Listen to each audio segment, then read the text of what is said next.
बांधकामांच्या खांबांना काँक्रीटने पुरवलेलं आवरण सळ्यांना गंज लागू न देता त्यांचं आयुष्य वाढवण्यासाठी खूप महत्त्वाचं असतं. आता आपण या आवरणासंबंधी माहिती घेऊया. सांगाड्यापासून ते वरच्या काँक्रीटपर्यंतचं कमाल अंतर म्हणजे हे कव्हर.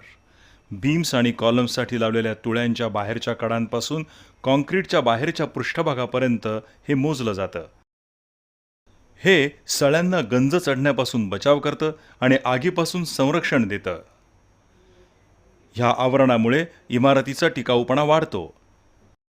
काँक्रीट ओतण्याआधी सळ्या आणि शटरिंग यांच्यामध्ये कव्हर ब्लॉक्स ठेवून हे अंतर निश्चित केलं जातं. आजूबाजूच्या वातावरणाचा काँक्रीटवर होणाऱ्या परिणामानुसार